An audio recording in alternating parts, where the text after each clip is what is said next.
Bonjour à tous, bienvenue sur cette série de webinaires. Je suis Tsou, Ranexon, spécialiste marketing et entrepreneuriat du projet Ranwash. Je vous souhaite la bienvenue sur cette nouvelle série d'aujourd'hui. Nous allons parler de la stratégie de couverture des services d'eau potable. Je vous rappelle juste que le webinaire est disponible en 2 langues de traduction, que vous pouvez accéder via Zoom. Donc, nous allons parler sur cette série de la stratégie de couverture en eau potable des services d'eau potable. Nous allons partager les acquis de Ranwash et aujourd'hui, pour vous en exclusivité, nous allons partager quelques acquis, des astuces et les outils et surtout comment est-ce que nous pouvons utiliser spécifiquement ces outils. En tout cas, l'objectif des services, la couverture pour les bénéficiaires, mais également pour la rentabilité des entreprises. Donc, peut-être êtes-vous acteur du secteur, peut-être avez-vous eu des difficultés à atteindre la rentabilité sur les services que vous mettez en place, peut-être que vous avez juste des difficultés à atteindre suffisamment de bénéficiaires ou bien de clients. Nous parlerons justement ici des acquis et des défis principaux de Ranwash sur ce domaine, acquis que nous espérons pourront vous être valorisables, qui pourront être d'une certaine valeur pour chacun d'entre nous. Donc, passons à la prochaine diapo. J'aimerais juste parler d'un tout petit contexte, sur lequel j'aimerais que nous nous convenions. J'aimerais séparer les termes là où ils sont appropriés, vraiment parler de qui fait quoi. Partons, si vous voulez bien, du principe que toute activité doit être faite à travers les entreprises. On va parler de marketing, on va parler d'activités de projet, mais tout au niveau terrain va se faire par le biais des entreprises. Les entreprises vont rechercher le profit, elles vont rechercher du bénéfice, mais un bénéfice qui se fait à partir de la gestion de services. Donc, vous pourrez le voir hein, lorsque vous regardez les documents d'appel d'offres de Ranwash ou bien n'importe quel document que nous allons partager, c'est qu'on choisit principalement les entreprises qui veulent se faire des sous sur la gestion des services, en plus de la construction des services. C'est un bonus donc. La construction et la gestion, c'est le vrai business et non le contraire. Il y a eu une évolution au niveau de ces documents d'appel d'offres que vous pourrez remarquer et qui traduit principalement cette volonté de gestion. Donc, lorsqu'on va parler de marketing ou de management de ressources et bien entendu de profit, on va parler des entreprises. Et lorsqu'on va parler renforcement de capacité, gestion de performance et réseautage, ce sera au niveau du projet. Parce qu'il y a une certaine tendance facile à confondre, en fait, qui fait quoi. Est-ce que le projet va faire du marketing? Est-ce que les entreprises seront dans le réseautage ou bien vont faire du réseautage? Ça va devenir très rapidement confus lorsqu'on ne met pas en exergue qui fait quoi dès le départ. En tout cas, pour l'utilisateur final, on va l'appeler client, on peut l'appeler bénéficiaire également. Ce sera principalement de la valeur perçue et des coûts perçus pour le client final. Ce sont des termes qui ne sont pas forcément familiers au domaine des projets, mais qui sont très familiers au domaine de l'entrepreneuriat et du marketing. Donc, pour pouvoir atteindre la couverture des services d'eau potable, je reviens sur mon partage d'écran. Je ne sais pas pourquoi ça a disparu, mais je partage mon écran de nouveau. Normalement, vous devrez être reconnecté. Bienvenue sur le slide. Donc, pour pouvoir atteindre une couverture des services d'eau potable, nous allons parler de 3 éléments. trois éléments qui vont se compléter et qui se succèdent les uns aux autres. D'abord, nous allons parler de marketing pour le service d'eau potable. Ensuite, nous allons parler d'entreprises performantes dans la gestion des services d'eau potable parce qu'on peut faire du marketing comme on veut. L'entreprise peut faire du marketing comme ils veulent. Si elle n'est pas performante dans la gestion de clientèle, par exemple, on aura très peu de résultats par la suite. Il faut donc que des entreprises performantes suivent les appuis marketing que le projet va donner. Et l'appui marketing ne sera lui-même pas, et les entreprises performantes ne seront eux-mêmes pas suffisants. Il faudra la diversification de partenariats interprivés pour pouvoir atteindre une couverture. Ces trois éléments-là sont les trois éléments que nous considérons être essentiels, pour ne pas dire impératifs, ce qui est un terme un peu trop dur, je dirais, mais je dirais essentiel pour pouvoir atteindre une couverture. Donc, comment le projet a-t-il accompagné les entreprises dans la recherche de clients? Comment est-ce que la gestion des entreprises va influencer les résultats des projets? Comment est-ce que les partenariats interprivés vont faire en sorte que tout cela va se mettre ensemble? Nous allons le voir tout au long de ce slide, tout au long de cette présentation. Je vous invite donc à rester jusqu'au bout de ce webinaire et des 3 de la journée également. Ça pourrait être assez intéressant pour le secteur entier. Donc, on va parler marketing. Parlons marketing. Mais d'abord, pourquoi est-ce qu'on va parler marketing? Parce que, je l'ai mis entre guillemets sur le slide, l'eau, c'est un produit hautement concurrentiel. On a eu une très nette tendance à négliger, occulter ce point. L'eau, je parle bien de l'eau, je ne parle pas du service d'eau potable, mais l'eau est un service hautement concurrentiel. Vous avez beaucoup de concurrents, l'eau de pluie, l'eau qui n'est pas sale, l'eau qui n'est pas potable, c'est de l'eau.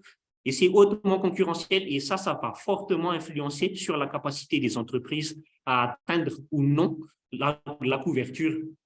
Si une entreprise n'est pas capable de positionner correctement son produit, son service, mais reste sur de l'eau, on a de très fortes probabilités que l'entreprise ne soit pas capable de atteindre les objectifs du projet. Donc, il ne faut jamais négliger qu'à chaque fois qu'on va parler de l'eau, il va falloir vendre tout ce qui est autour, tout le service, tout qui montre jusqu'à ses molaires. C'est un cas intéressant dans le sens que si vous n'avez pas de satisfaction ou bien d'appétibilité, d'envie d'avoir ce service, c'est presque impossible pour vous de vendre un coût de branchement qui va tourner autour de 200 000, 300 000 l'arrière. Donc, il va falloir pousser au maximum sur le marketing, les concepts de valeur, de mixed marketing, tout le temps. À chaque fois que l'on parle du service, il faut que ce soit présent. Il va sans dire que ce n'est pas tout à fait évident au niveau des entreprises d'avoir ces concepts prédéfinis. N'oublions pas que nous partons d'entreprises de construction principalement, pas forcément douées en marketing, mais très facilement douées en marketing. Donc, ne jamais oublier ces bases de marketing. C'est la première étape vers un secteur privé qui soit capable d'atteindre une couverture d'eau potable. Si on a répondu à la question pourquoi le marketing est nécessaire, je pense que c'est assez évident. On va parler de quelles activités le projet a menées. Donc, inévitablement, nous allons parler de formation. Ensuite, nous allons parler de planification de business plan donc. Et finalement, nous allons parler de stratégie. En gras, sur le slide, formation, planification du business et dynamisation des entreprises, ce sont les points clés. La formation, elle est inévitable, elle est assez basique, mais elle est assez inévitable.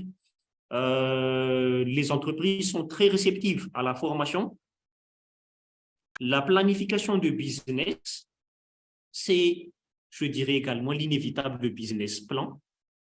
Mais je tiens à rappeler qu'il est très important qu'on ne passe au business plan qu'une fois le mindset des entreprises a évolué, à partir des formations, un des soucis les plus importants pour nous accompagnateurs, c'est qu'il y a une nette tendance à passer au business plan bien avant d'avoir travaillé le mindset des entreprises.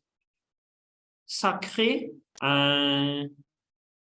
comment dire, un délaissement du business plan par les entreprises. Je dis par là que l'impact sera bien moindre si le mindset des entreprises n'a pas été travaillé avant la mise en place du business plan. C'est-à-dire que le business plan, en fait, c'est le pont entre la volonté de l'entreprise et les opérations que l'entreprise va mener.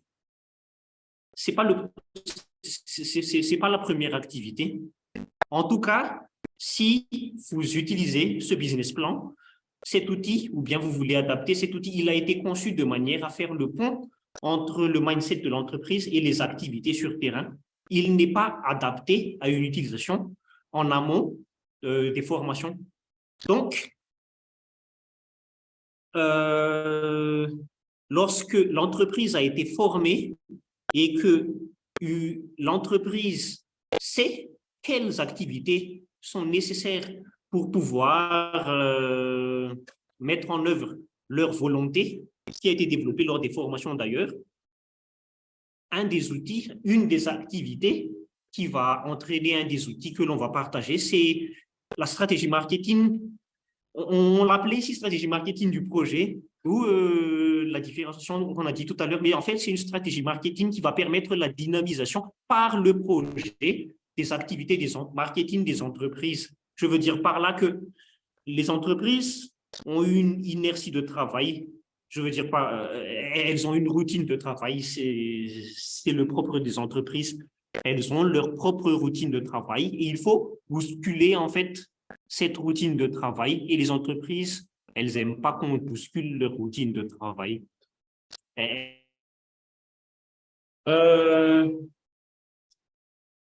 J'aimerais sur les outils, en fait, les outils qui sont disponibles, les outils en termes de marketing qui vont être disponibles pour le projet, pour les projets, pour tout acteur sur le site web de Ranwash. Nous partagerons les liens un peu plus tard. J'espère que tout le monde m'entend bien. Donc, vous avez les modules marketing et les curriculums de formation des entrepreneurs WASH. Je vais le rappeler un tout petit peu. Ce curriculum de formation, il est très utile, en fait, pour travailler le mindset des entreprises, pour travailler sur la volonté des entreprises. Je veux dire par là que peut-être que vous avez eu des entreprises qui n'ont pas vraiment une forte volonté de gérer des business. En fait, ces modules de curriculum de formation, ils sont très importants. Ensuite, on va parler de l'outil de business plan. L'outil de business plan, la petite vidéo que vous voyez en bas, c'est un business plan qui a fait l'objet en fait d'un webinaire à lui tout seul presque, un webinaire, et il est disponible et il tient compte comme nouveauté par rapport aux autres business plans, je dirais, des activités marketing, des coûts d'acquisition client. C'est pour ça que c'est assez important dans la stratégie de couverture parce que généralement, on oublie, parfois même dans la budgétisation des projets, qu'acquérir des clients, ça coûte de l'argent. Atteindre un coût, avoir ce coût d'acquisition de clients, c'est important, autant au niveau de la planification des budgets, des projets, que pour les entreprises elles-mêmes. On a également des exemples de business model WASH que vous trouverez sur les liens que nous partagerons. Et en bonus, nous mettons la liste des entreprises qui ont travaillé avec Ranwash et qui probablement ont reçu les formations, je dis bien très probablement, parce qu'il y a eu certains turnovers. Donc, ces outils-là, en fait, ils seront disponibles sur le site de Ranwash. Un autre point assez particulier, c'est qu'au niveau de Ranwash, on a également fait du marketing, mais pour les communes, lorsque vous écoutez bien, la phrase ne va même pas ensemble, le marketing pour les communes, mais c'est quelque chose qui a été très bien fait en fait sur le projet Ranwash. En fait, on a ciblé au niveau du projet les entreprises privées à travers les candidatures spontanées via des événements, des foires. On a vendu les potentialités des communes. On a fait, par exemple, un support que vous voyez sur le slide pour vendre les potentialités des communes au secteur privé. Je vous invite d'ailleurs à voir les guides de contractualisation, les processus administratifs, des candidatures spontanées qui ont été partagées par un de nos collègues hier. Très bon tutoriel également. Je vous invite à voir ces parties-là. Et en termes de marketing, nous avons les outils, les fiches communales qui ont été conçues de manière synthétique pour attirer au premier coup d'œil les investisseurs. On y voit l'accessibilité, les bénéfices potentiels qu'ils peuvent se faire, les investissements potentiels qu'ils peuvent se faire. Et ces documents pourront être appuyés par des documents techniques, des APS, des APD, des PCDEH, que nous partagerons également lors de cette série de webinaires. Donc, restez connectés autant que possible. En tout cas, vous pourrez trouver ces liens liés au marketing en flashant un tout petit peu sur ces QR codes. Je vous laisse découvrir ce qu'il y a derrière. Je vous mets quelques minutes. Enfin bon, je ne vais pas le cacher, ce sont les business plans, les curriculums de formation, les business models et les notes stratégiques, ainsi que les notes techniques sur l'accompagnement, sur le marketing des entreprises. C'est un parti, ce sont des documents un peu fastidieux à lire par moment, mais qui sont très intéressants et qui peuvent être riches d'activités. En guise de transition, je vais donc conclure un tout petit peu sur cette partie marketing. C'est la première étape comme on l'a vu. Et c'est la première étape et la partie peut-être la plus facile des trois dans l'atteinte de la couverture. Je l'ai dit, les entreprises répondent très positivement aux formations marketing. Elles appliquent les formations marketing, elles sont très motivées par ces formations.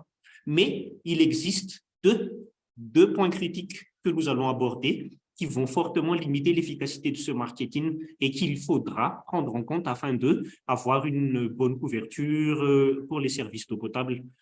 Le deuxième point, c'est principalement la performance des entreprises. Le second défi, ça va donc être de gérer, apprendre les entreprises à mieux gérer leurs performances. Lorsqu'on fait un zoom, comme si on regardait au microscope sur la partie entreprise, vous remarquerez qu'une entreprise, c'est généralement plusieurs systèmes à exploiter et un siège qui est généralement pas au niveau de ces systèmes-là, qui peut être distant de 1000 km dans certains cas. Dans le meilleur des cas, il sera à 15 km, 20 km. En tout cas, le management en présentiel n'est généralement pas possible. En tout cas, pas pour tous les systèmes, alors qu'une entreprise, c'est plusieurs systèmes à la fois. Donc, il y a un gap important et lorsque l'on travaille au milieu rural, ce gap est d'autant plus important. Même acheminer les factures devient problématique à cause de ce gap-là. Et vous devez vous rendre compte qu'une facture qui arrive en retard de 1 mois, c'est 2 mois cumulés, c'est presque impossible par la suite pour les clients de payer ça. Dans le cas des tâches routinières, l'installation de compteurs ou bien des simples tâches routinières, c'est pas si difficile que ça, mais lorsqu'il s'agit de faire de la vente, de faire la prospection de clients, en tout cas appliquer le marketing qu'on a vu tout à l'heure, c'est une toute autre histoire. C'est pour cela que, petite anecdote, l'entreprise la plus performante en termes de gestion de système de services d'eau potable, donc, au niveau du projet Ranouache, eh ben, elle a choisi que son chef d'exploitation délocalisé, en fait, il sera son directeur adjoint. En fait, c'est une manière très simple mais intelligente de combler ce gap, cette distance entre les systèmes. Mais ça limite fortement la capacité d'expansion des entreprises, mais ça reste très efficace quand même. Il y a des atouts et des inconvénients, donc. En tout cas, si on va parler d'entreprises performantes, c'est que il est nécessaire pour une entreprise, puisqu'on va faire payer payer le service, et chaque personne qui va payer le service va demander une qualité de service conséquente à son paiement. Peu importe s'il va payer 2 000 $, 5 000 $, 10 000 $, ou 100 000 $, il y a une qualité de service du moment que l'on paie. Et cette qualité de service, elle est nécessaire pour les activités de routine, comme on a dit, mais sur les flux financiers, sur comment est-ce que l'argent circule et surtout sur le management, je vous laisse un tout petit peu imaginer. Et je vous laisse un tout petit peu imaginer c'est comment le management à distance. Pourquoi donc il faut faire un focus sur la performance des entreprises si on veut atteindre une couverture des services? Parce que, à la base, une entreprise, elle est limitée dans ses ressources. Elle n'a pas des ressources illimitées. Les projets sont bien moins limités dans leurs ressources que les entreprises. Donc, il faut qu'ils priorisent, que chaque entreprise va faire une priorisation des activités. On ne va pas se cacher, hein, on a eu par exemple des priorisations de travaux par rapport à la priorisation de promotion de branchement, par exemple. C'est normal au niveau des entreprises, mais c'est très préjudiciable pour le développement du nombre de branchements ou bien des objectifs du projet. Mais c'est normal pour les entreprises et on doit prendre ça en compte si on veut une efficacité au niveau de la couverture. Le deuxième point, comme je l'ai dit tout à l'heure, c'est que les entreprises ont des difficultés à gérer les ressources éloignées. Je voudrais vous poser une question. Est-ce que ça vous est arrivé de manager des personnes qui sont dans le même bureau que vous? Est-ce que vous avez eu des difficultés à leur faire faire quelque chose, des retards sur les deadlines ou bien n'importe quelle autre difficulté dans le management?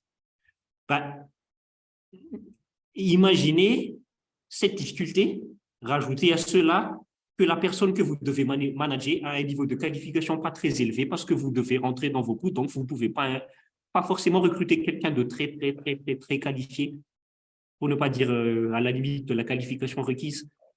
Ensuite, à rajouter à cela 400 km de distance entre vous et votre collègue. Et c'est ce niveau d'ennui que les entreprises font face au quotidien, alors qu'on leur demande une qualité de service élevée et qu'également on leur demande, on fait généralement pression pour atteindre les objectifs bénéficiaires ou de vente. Il faut donc prendre tout ça en compte pour pouvoir efficacement atteindre une couverture des entreprises. Bien entendu, vous devez vous en douter, on a des activités qui vont prendre cela en compte. En termes d'activité, je vais en citer 3. Une évaluation du profil des entreprises, c'est impératif que l'on évalue le profil des entreprises pour pouvoir adapter le coaching vis-à-vis de ces entreprises-là. On ne peut rien faire si on ne sait pas de quoi les entreprises ont besoin. Je présenterai un tout petit peu en détail cette évaluation de profil plus tard. Ensuite, on a, une fois qu'on a évalué le profil des entreprises, il faut qu'on parle d'un système de suivi. N'importe quel accompagnateur d'entreprise vous parlera de l'importance du suivi et de l'évaluation des entreprises. Et ça, de manière, à défaut d'être constant, de manière périodique, rapprochée. Il faut donc des outils pour ces deux activités-là. Et pour les entreprises, il faut des outils de gestion à distance des ressources de l'entreprise. Toute entreprise, pratiquement, vous en parlera. La gestion, le télémanagement et la gestion à distance des ressources de l'entreprise, c'est le défi auquel il faut faire face pour pouvoir atteindre une entreprise performante et par extension, avoir une couverture des services. La grille des profils des entreprises, elle est adaptable. Nous la verrons plus tard, je ne vais pas m'attarder trop dessus. Mais il y a, je passe au troisième point, un outil de communication pour les entreprises. C'est un outil, si on parle des entreprises standards, des entreprises, pas forcément dans le WASH, c'est le terme ERP, Enterprise Resource Planification. C'est un outil en fait qui va permettre de gérer les ressources de l'entreprise, gérer les activités, quelles sont les actions qu'il faut faire. Nous avons un webinaire et des vidéos qui sont dédiées également à cette ressource pour les entreprises. Là, je vous réincite à aller voir. C'est un petit peu complexe, mais ça en vaut le coup. nous les partageons également lors des séances de formation. Ici, je tiens juste à partager principalement à nous, acteurs, sur la nécessité, en fait, d'appuyer les entreprises et de proposer des solutions à ces défis majeurs. Je ne suis pas en train de dire que ces outils que nous proposons là vont être directement adaptés à vos besoins, mais c'est un très bon point de départ, en fait, pour pouvoir développer des outils adaptés aux besoins de vos entreprises. Enfin, je veux dire, les entreprises que vous accompagnez. Je vous incite très fortement à regarder et malgré la complexité d'installation, développer et essayer de développer des outils de communication à l'intérieur des entreprises en se basant sur ce domaine-là ou bien sur d'autres domaines. Nous, au niveau des projets, on est très familiers. Hein. Si vous utilisez Comcare ou bien Audicare ou bien d'autres outils de suivi et évaluation, c'est exactement la même base, mais juste appliqué aux entreprises. Ici, nous avons directement choisi des outils libres parce que ce n'est pas forcément dans la capacité des entreprises, dans l'état actuel du business ou du secteur, de payer des solutions d'abonnement ou bien des solutions durables payantes pour ce système-là. Mais en tout cas, c'est important et c'est, je dirais même presque impossible d'évaluer une entreprise sans outils de communication adaptés pour l'entreprise et pour le projet, alors que, je reviens sur le slide, le suivi et l'évaluation des performances de l'entreprise, c'est très important dans le coaching, à part l'évaluation du profil. Donc, sur ce point-là, encore une fois, les 3 QR codes que vous pouvez flasher sur les business plans, notre ERP bricolé, et que vous pouvez bricoler à votre sauce comme vous voulez, et les notes d'accompagnement que nous avons, les notes d'accompagnement que nous avons remarquées ou les défis auxquels nous avons fait face avec les solutions que nous proposons au niveau du coaching des entreprises. Vous pouvez les retrouver sur ces 3 slides et sur le site de Runwash. Nous en parlerons vers la fin de ce webinaire, le site de Runwash, pour pouvoir naviguer dessus. Le 3e défi, c'est la relation interprivée. Si une entreprise sait faire le marketing, et croyez-moi, les entreprises peuvent facilement faire du marketing, et que les entreprises sont performantes d'une manière ou d'une autre, elles essaient de bricoler leur performance pour atteindre un certain niveau, de telle manière qu'ils peuvent appliquer les campagnes marketing. Le 3e défi, c'est qu'il faut, entre l'entreprise et le client, insérer des finances, insérer de la technologie, insérer des fournisseurs, insérer les 3 points de suspension que je vous laisse remplir parce qu'il y en a beaucoup. Il faut encore une mise en relation importante entre le secteur privé. Donc, cette mise en relation, on a remarqué quelque chose au niveau du secteur, c'est que l'eau potable, c'est une activité émergente et qu'il y a énormément d'intérêt sur ce secteur. Tout le monde veut se faire une place au niveau de ce secteur. Par contre, il y a énormément d'incompréhension également au niveau de ce secteur par rapport aux autres acteurs qui ne sont pas dedans. Pour nous, acteurs du WASH, c'est peut-être assez évident et facile, mais pour les autres acteurs, c'est franchement pas facile. C'est fortement orienté. Il y a, même au niveau du secteur actif, il y a une nette orientation construction et production. Vous aurez des pompes, les meilleures pompes que l'on peut trouver dans le monde, les meilleurs panneaux solaires que l'on peut trouver. Pour ce qui est construction, les meilleures conduites, la technologie de production d'eau potable, mais vous avez très peu au niveau de tout ce qui est distribution.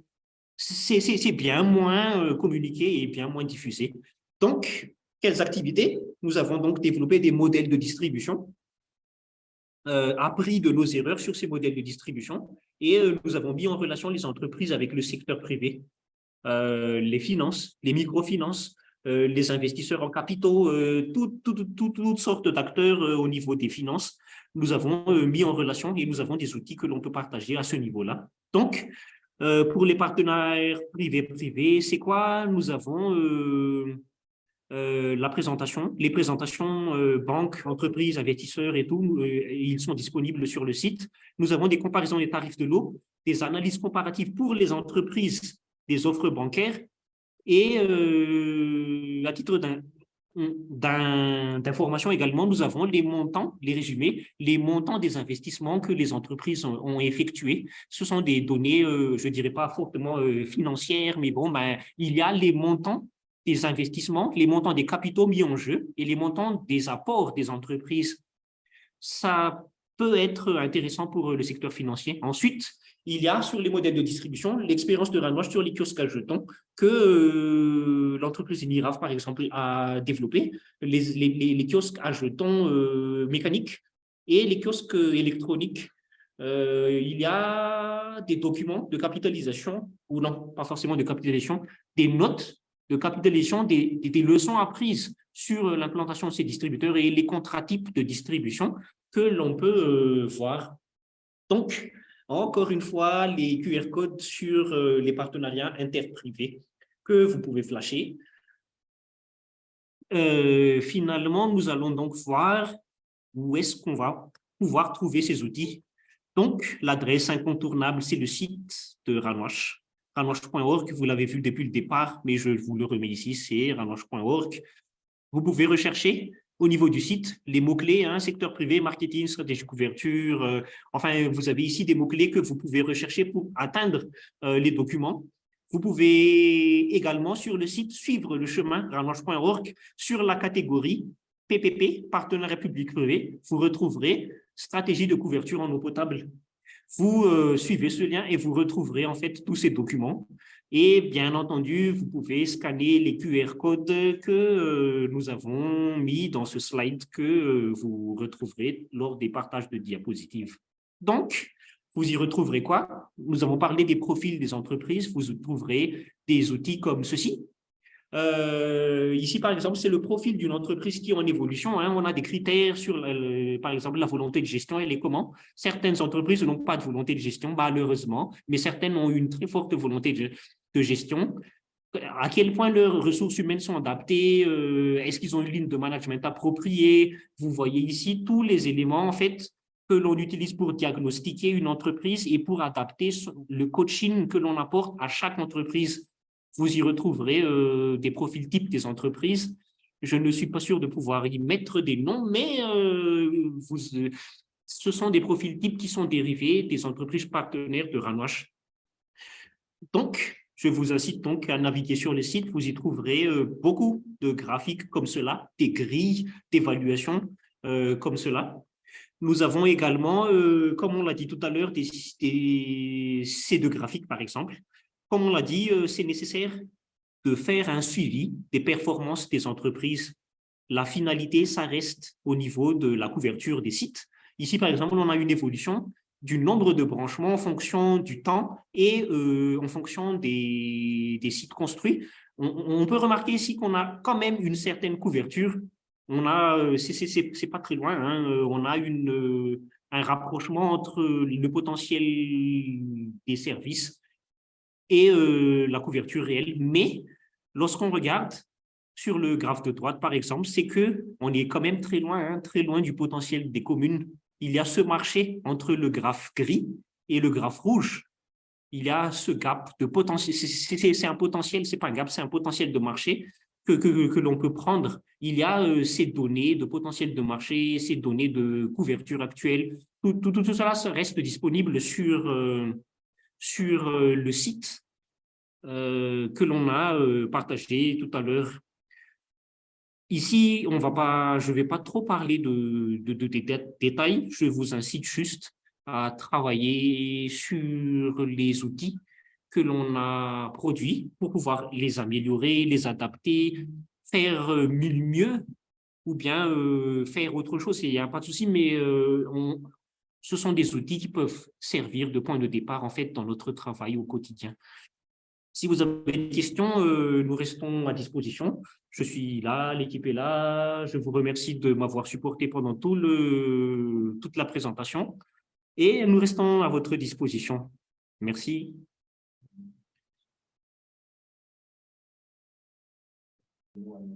Nous attendons avec impatience vos questions et je vous incite également à suivre la suite des webinaires de notre série pour tout à l'heure. Merci.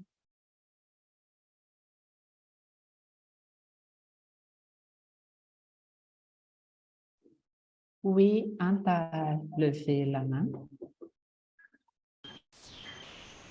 Oui, bonjour tout le monde et félicitations encore pour ce partage très très intéressant. Vous m'entendez? Tout à fait, oui. En fait, ce que j'aimerais confirmer, malheureusement, je n'ai pas pu ouvrir le lien où vous avez dit tout à l'heure, il y a les participations des entreprises, les montants des apports des entreprises.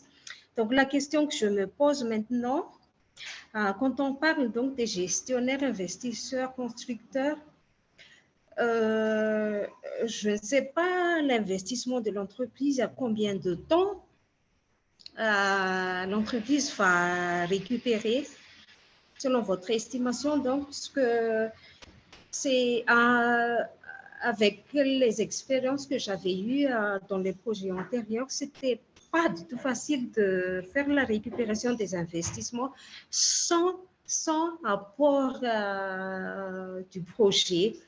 Et je me demande vraiment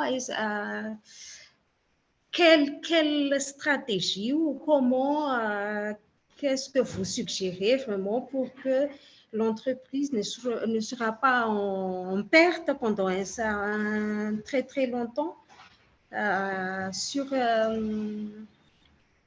la gestion des systèmes d'eau. Donc, puisque nous avons que c'est vraiment assez difficile de faire la récupération des investissements.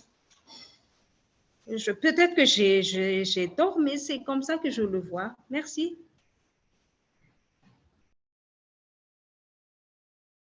Merci pour la question. Effectivement, le retour sur investissement, il n'est pas tout à fait facile. C'est pour ça que la durée des contrats, elle peut atteindre jusqu'à 20 ans, voire plus. La durée moyenne des contrats, c'est entre 20 et 15 ans et les paybacks sont entre 7 et 12 ans. Généralement, sur le projet, un petit peu plus tard, nous avons carrément refusé les offres avec des paybacks trop longs, des paybacks de plus de 7 ans, de plus d'environ 10 ans, c'est trop élevé. On a essayé de garder un payback qui tourne entre 5 et 7 ans, mais même ça pour les banques, ça reste trop long. C'est plus qu'un prêt à court terme, un prêt à long terme. C'est assez long.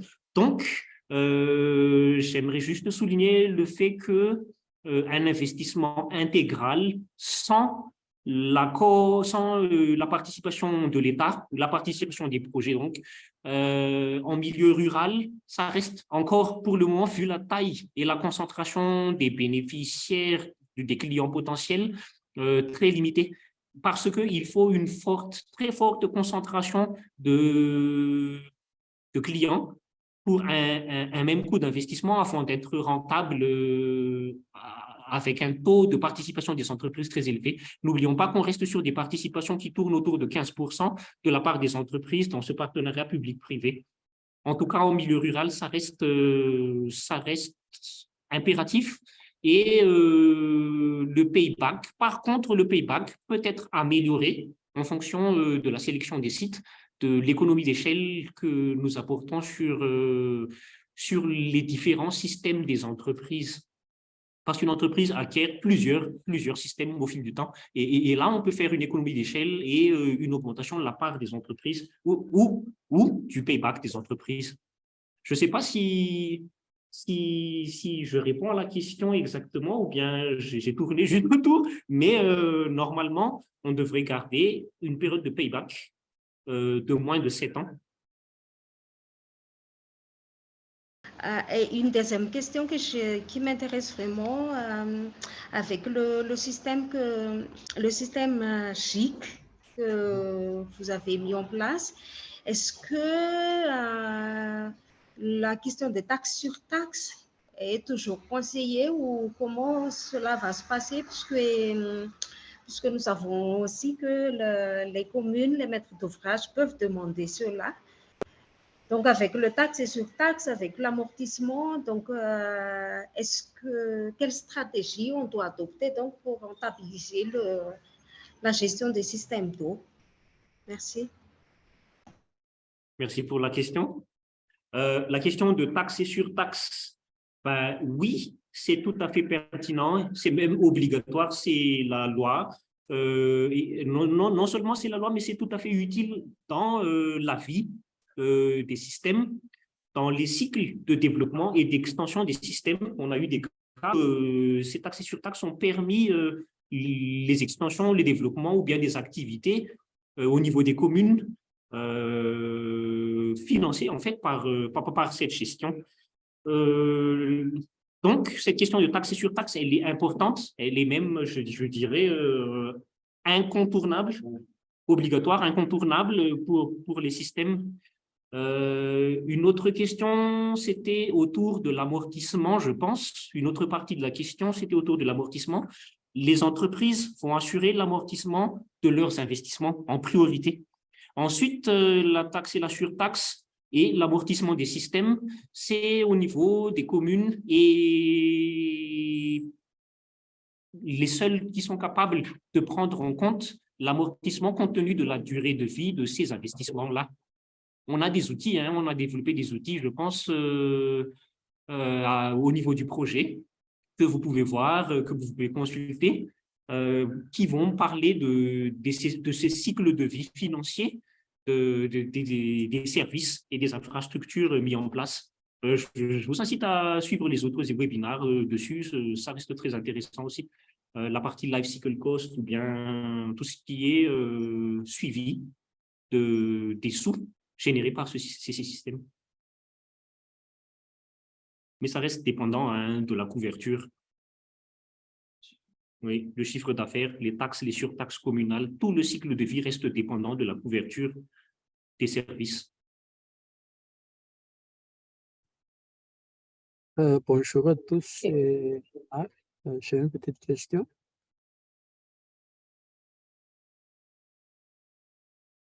Oui, Nath? Oui. Désolé, j'ai pas. Merci pour la présentation. C'était vraiment instructif et je dirais très, très intéressant. J'aimerais revenir sur un certain point que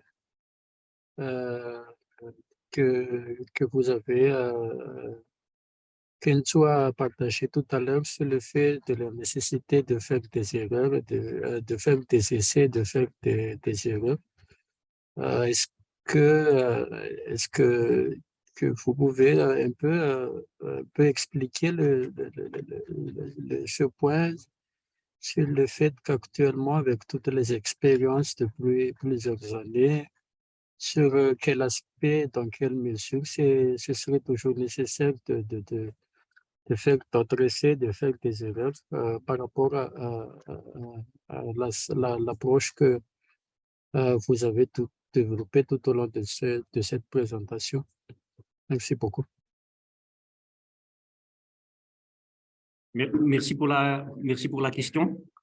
Nous allons essayer d'y répondre de manière, la meilleure manière possible. En tout cas, la partie essai et erreur, trial and error, comme on l'a mis sur le slide, c'est principalement sur le fait que on veut principalement mettre l'accent sur le fait que les entreprises, elles ont une aversion naturelle au risque et au changement.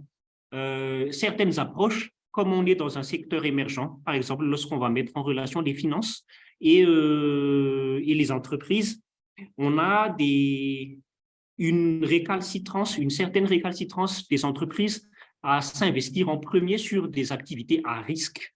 Par exemple, sur faire des prêts pour financer des campagnes de branchement qui seront retournées sur 3 ans, par exemple. C'est un des exemples sur lesquels on va dire que peut-être, on peut le dire de manière la tête haute, qu'on s'est peut-être un peu planté sur cette partie-là, mais on a appris beaucoup de choses sur le fait que les entreprises, par exemple, ne vont pas faire des prêts et se risquer pendant 3 ans, alors qu'ils n'ont pas encore un taux de recouvrement ou bien un fonctionnement évident. pour pouvoir assurer ce prêt, alors qu'on a consacré beaucoup d'efforts sur créer des offres marketing, des facilités de paiement que les banques pourraient financer au niveau des entreprises. C'est par exemple le genre d'activité que les entreprises ne vont pas supporter et qu'il faut, au niveau des projets, faire en sorte d'atténuer, comment dire, garantir peut-être financièrement ou bien trouver des compromis pour que le risque ne tombe pas sur l'entreprise parce que l'entreprise ne va rien faire à ce niveau-là. Un autre essai que l'on a pu faire et sur lesquels on continue de prendre des leçons, c'est par exemple sur les modèles de distribution. Par exemple, on va parler des kiosques automatiques.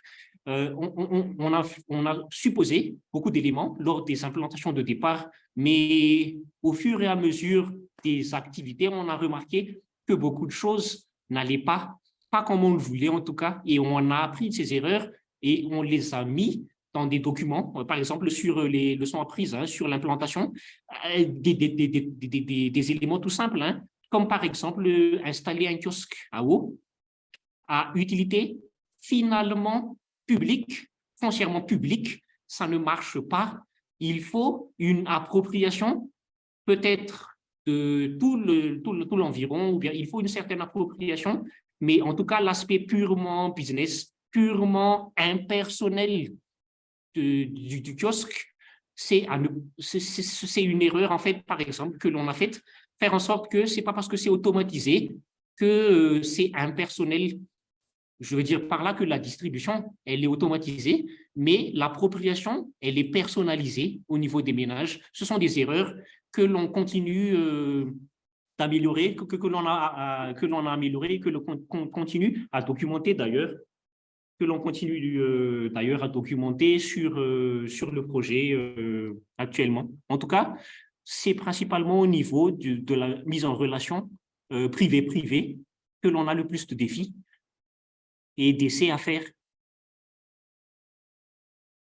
Je ne sais pas si ça répond à la question. Oui, merci tout. Oui, en fait, dans ce sens-là, oui, c'est compréhensible. Mais,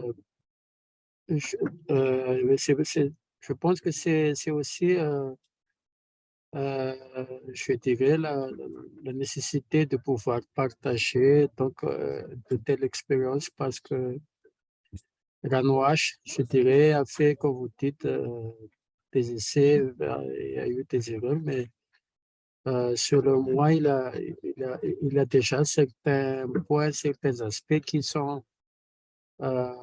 ont été expérimentés et des expériences qui peuvent être partagées. Donc, par rapport à cet aspect-là, l'aspect euh, mm, des efforts des entreprises euh, dans les secteurs de l'eau, des secteurs privés. Donc, je pense que le fait de partager toutes les expériences avec Ranwash et tout ça, avec je dirais, les nouvelles entreprises qui ont le potentiel et qui ont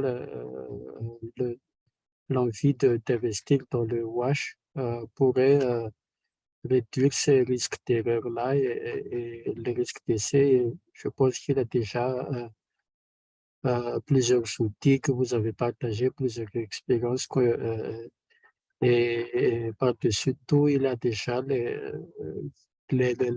documents cadres qui peuvent euh, qui, qui, qui cadrent le secteur et euh, qui orientent moins vers de pouvoir faire des erreurs et tout ça. Et c'est mon avis. Je pense qu'avec toutes les expériences que la marche a partagées, je pense que si certains veulent investir, ils risquent moins de faire ces erreurs-là. Merci.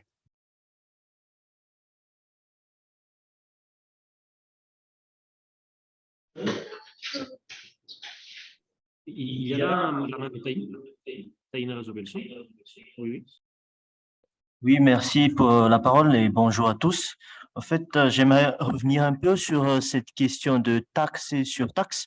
En fait, le fait, c'est que si nous, projet, on investit, le secteur privé aussi investit, la part de la commune, est-ce qu'il y a aussi cette certaine participation en termes d'investissement de la part de la commune? En l'occurrence, plus précisément, est-ce qu'il y a un genre d'allègement de taxes dans le cadre du projet ou pas? Et si, si vous pensez, si on pense que ça serait favorable de mettre en place cet système d'allègement de taxes, s'il n'y en a pas, quelle serait la limite pour le mettre en place? Merci.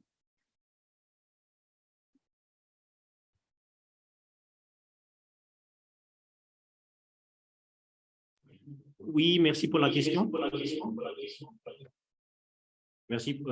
Donc, la question taxe et surtaxe.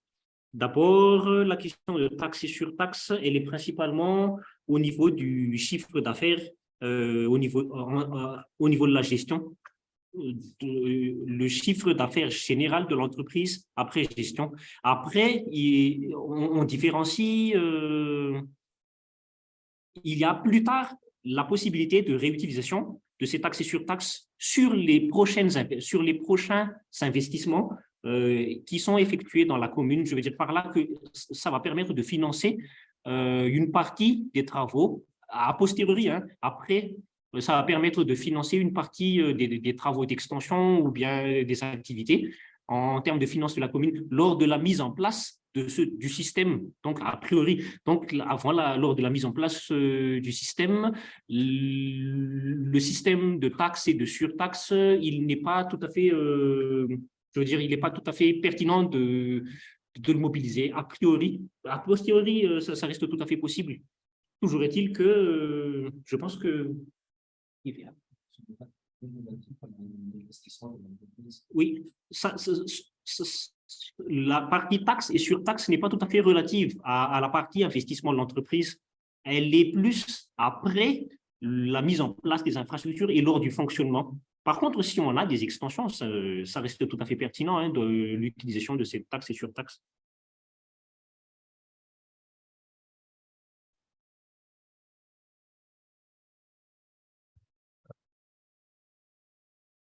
Oui, dites-le nous si on est sur une autre voie que celle que vous attendez. ouais, oui, au fait, c'était pas vraiment ce que. Oui, plus précisément, quel apport l'entité publique, la commune, elle apporte comme investissement dans le projet, au fait? Parce que nous, le projet, on investit, le privé aussi, secteur privé investit, et de la part de la commune, du côté financier, je veux dire, est-ce que la commune ou l'entité publique prend aussi part dans cet investissement concernant le projet? D'accord. Ok. On a mieux compris. L'apport de la commune lors des investissements, déjà, on tient à préciser un peu que l'apport du projet reste quand même l'apport de l'État à travers ses partenaires financiers. Donc, ça reste l'apport de la commune, la propriété de la commune. Mais si on va dire, on va mettre en exception tout ça, les autres apports, à part ces apports-là que la commune peut apporter, sur le cas de Ranouache, nous avons eu, par exemple, les cas de candidature spontanée, où on a eu des modes de financement où la commune a apporté et du financement numéraire, de l'argent, du financement numéraire, et du financement en nature, des matériaux ou bien d'autres dons de partenaires. Ils ont mobilisé tout ce qu'ils ont pu pour pouvoir cofinancer avec les entreprises qui ont apporté, en plus de leur expertise, de l'apport numéraire également, sur le projet, sur la mise en place des infrastructures. En tout cas, généralement, lors des appels d'offres, les passations classiques, où il y a un apport financier assez important des projets ou de l'État, on va dire, à travers ses partenaires financiers, il y a eu un peu moins d'apport de la part des projets, de la part des communes, mais sur plusieurs cas, il y a eu ces apports numéraires et ces apports physiques. Il y a également la prise en charge de la TVA par l'État, on va dire, sur certains aspects des travaux ou bien des achats de matériaux. Il y a également cet aspect-là.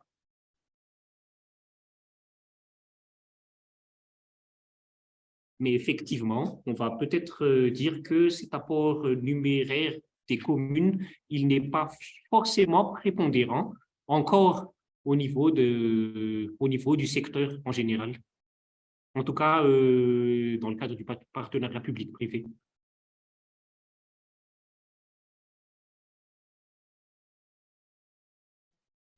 Je voudrais juste rajouter qu'il y a des mécanismes de financement locaux, les FDL par exemple, les fonds de développement locaux qui peuvent être mobilisables à l'échelle locale pour la mise en place des infrastructures mises en œuvre par les communes ou les régions. En fait, il y en a plusieurs, hein, des cas comme ça, de mobilisation de ces ressources-là.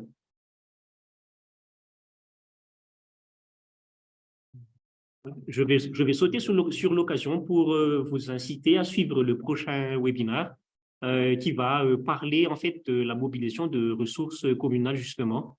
Ça pourrait être lié à cette question ou bien apporter plus de clarification et de réponse à ces éléments-là.